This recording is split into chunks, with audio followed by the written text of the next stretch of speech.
everybody, today we're going to stitch out the applique of the month for June, the Hooray It's Your Day design. Applique of the month is a subscription product from Me Time Delivered, which is a Kimberbell company. You can get this as doorstep delivery, which is what I'm going to be working with today, or the digital version. There'll be a link below with information and sign-up details. You can stitch this out in a 5x7 or an 8x12 hoop.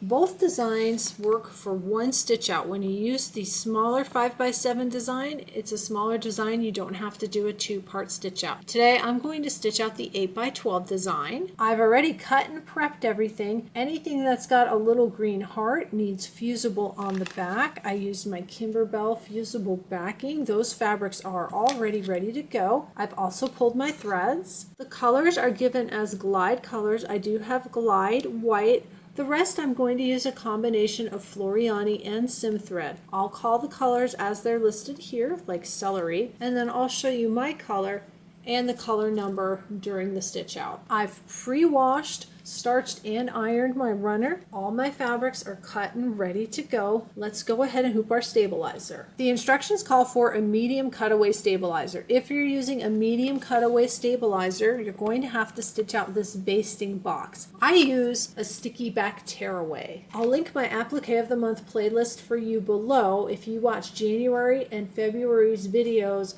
I try a couple of different stabilizers and the sticky back tearaway has been my favorite. This is the kind of sticky back tearaway I have on hand. Kimberbell also makes a sticky back tearaway. I'll make sure that that's linked below. If you're using a sticky back tearaway or sticky back washaway, one side is going to be papery and another side is going to be more like fabric. The paper side goes up. You score around the edge of the paper and then you'll go around and you'll peel it off to expose the sticky part.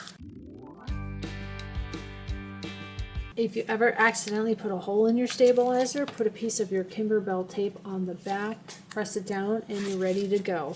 I've got the sticky exposed. We're going to head over to our machine. I've got everything ready by my Baby Lock Meridian. I have all my supplies here. You're going to need some scissors. I've got the double curve applique and the snips. I'll link those below for you. Some paper tape. I'll also put a link below for you for the leather snap tray, how to do the embroidery on that. I have my files on USB. This is the needle I have on my machine. It's a Schmetz Super Non-Stick 8012 needle. It works really good for projects that have a lot of embroidery. And I like to use my folding metal book stand with my home sewn magnetic needle minder. It helps hold everything on that. All that information will be below. Let's go ahead and load our files. I've got them on USB. The first thing we want to do is stitch out our crosshair. That's going to help us center our project in our hoop. Go ahead and load that. Set embroidery. I'm going to put a neutral thread on my machine. I've got my 8x12 hoop, a beige thread on. Let's stitch out those crosshairs. We're going to prep our runner for our hooping. For this month's blank, we want to fold it in half lengthwise. It's the long ways. Let's start with that, and we're going to do that right sides together like this. Then we're going to fold it in this direction. If you're doing the 8x12 design, 5 3/4 inches. If you're doing the 5x7, 4 inches, and you're going to exclude the trim. What I'm going to do is fold it and then measure it. 5 3/4. Let's see how I did. I'm at about 5 1/2, so I'm going to bring that up a little bit. I want that to be 5 3/4, excluding the trim. That looks good. I'm going to go ahead and finger press it. And then we're going to put this in our hoop. I've got the hoop with the crosshairs. I'm looking at the picture. They use the bottom section, which means that when they folded it lengthwise, they folded it down. I folded it up. I've got all my openings here at the top, so I'm going to use the top section. I'm going to use this corner right here and put all my folded corners right there. And line that up, and then I'm going to line this up. I'm going to give that a press. This is another reason why I like using the sticky stabilizer. It makes this part so much easier. Press that down. And then we're going to bring this down. And we'll press that into the hoop. And you can see your crosshair and kind of watch as you bring it down. Make sure your fold is lining up with the crosshair. And I'm going to unfold that and press all of this down. And I like to add tape to it. We'll add some tape at the top and at the bottom. It's just a precaution. It helps it stay a little more secure. And I've had this stabilizer roll for a while. It's sticky, but not super duper sticky. The tape helps. I have a few of these oversized quilt clips. What I like to do is get the rest of this folded up and out of the way so it doesn't get caught in the embroidery machine. You can roll it, you can fold it. Just go ahead and clip it. And then we're ready to go over to the machine and start stitching out our design. Let's go ahead and load our design. I'm stitching the 8x12 design today. It's just one file. Hit set and embroidery.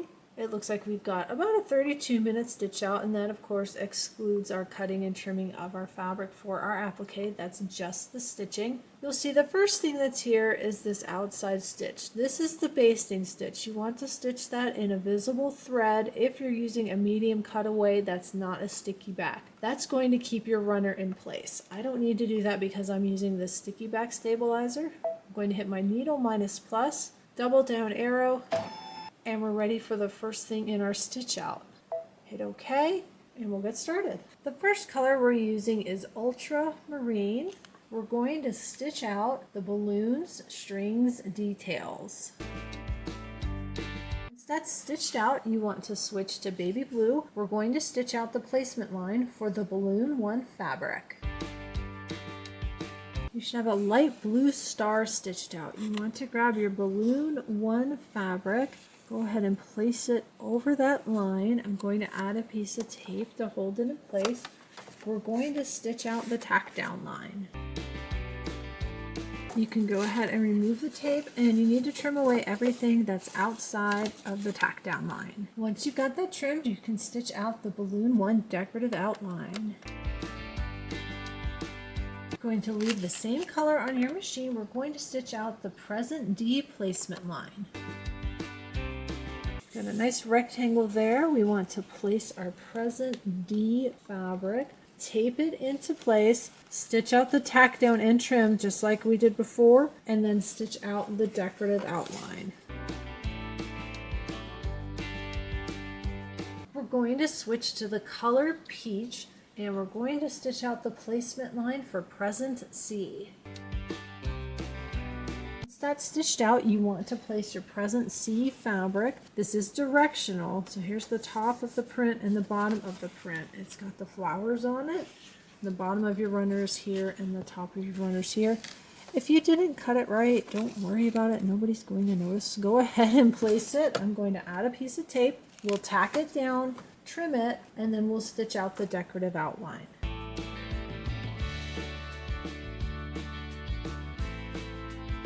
Keep the peach thread on your machine. We're going to stitch our placement line for balloon number 2.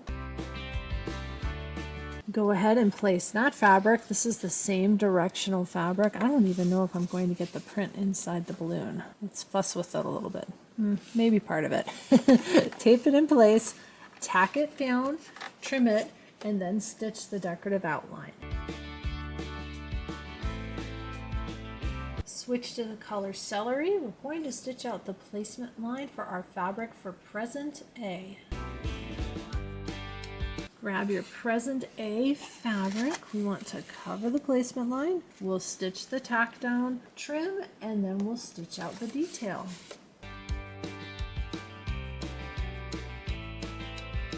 We're going to leave the color celery on our machine, stitch out the placement line for balloon number 3, and then we'll place our balloon 3 fabric, tack it down, trim, and stitch the decorative outline. I just ran the tack down and I realized that I did not turn the camera on. My apologies. Go ahead and trim around this, and then we'll stitch out the decorative outline.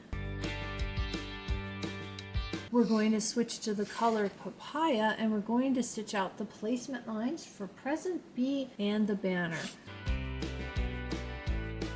We're using the sparkly embroidery leather for this. Embroidery leather is a PVC product. It is not an animal product. Go ahead and cover the placement line.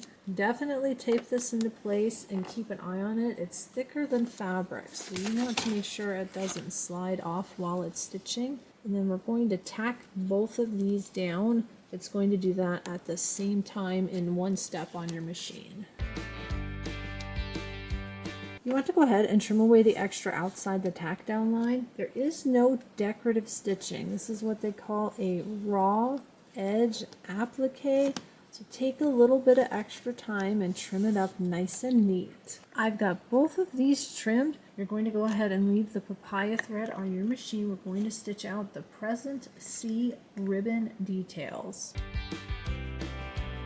We're going to switch to the color Jade, and we're going to stitch out present A ribbon details. The next two steps are in ultramarine. We're going to stitch out the present D ribbon details and then the words hooray and day. I'll go ahead and run those together on the video. We're going to switch to white for the last two steps in our stitch out. We're going to stitch the present B ribbon details and the words "It's yours" on the banner that's back there. We're all done with the stitch out. Let's go ahead and go over to the table. I'll show you how I get rid of the extra stabilizer. If you use the medium cutaway, you're going to have that basting box. You'll want to trim away those stitches. They should be long stitches. You should be able to snip a few and they should probably just pull right out. The first thing I like to do is get rid of the extra tape, and then we're going to get this out of the hoop. I used the sticky back tearaway. So I just kind of push with my fingers to hold the stitching in place. I don't rip. I take my time, go around all the stitching, and then if there's anything left you want to pick out, you can. I've got everything away on the outside. I'm going to flip it to the front, and I want to look to see if I can see the crosshair stitching, which I can because there's no applique covering that this month. This will be personal preference. For me, honestly, I would probably just leave it if I wasn't filming a video, but let's see how easy it is to take this out. I'm going to do this from behind, and I'm leaving some stabilizer in to protect the runner fabric. I've pulled away a lot of the stitching. At this point, I think to make sure it's completely gone, I actually have to peel away more of the sticky back. Here's the stitching right there. It is underneath the stabilizer. So if you want to get rid of that, if you've got the medium cutaway, it probably lifted up as you're cutting away. But if you gently pick at the stitches like I was just kind of popping them, it comes out really easily. And then you can peel the rest of this away. This part right here is underneath the present. I wouldn't even fuss with it. I just went around and looked for the part that I could see through the front.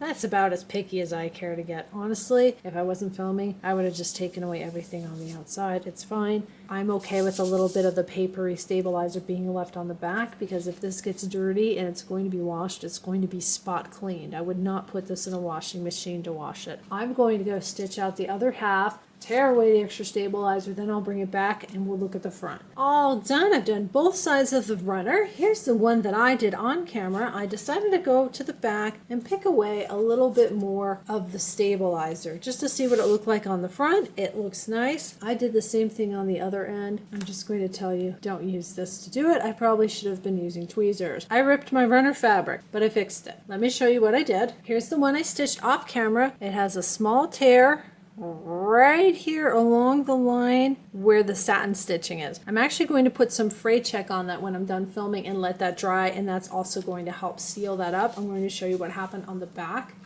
Here's the back. What I was doing was using the seam ripper, and honestly this one is not very sharp, but I was going along the edge to pull up this little bit of tearaway that was stuck in there, and I wasn't paying attention. I was talking to somebody and I went like that, turned around to look at what I was doing, pulled it apart and went, oh, I just put a hole in my runner. So be really careful, pay attention, don't use the seam ripper, use tweezers. I hope you've enjoyed stitching out this month's applique of the month. I do need to give this a good press. When you give your runner a final press, make sure you press from the back. I would use a pressing cloth. You've got the embroidery leather on here. You don't want that to melt. Please be sure to like, subscribe, share with your friends. If you decide to sign up for Applique of the Month after watching one of my videos, I would greatly appreciate it if you would use the link below. I get a small commission, but more importantly, it lets Kimberbell know people are watching my videos. Thank you so much for watching. Again, comments, leave them below. My email is also in the description box below if you have any questions. I'll see you next time.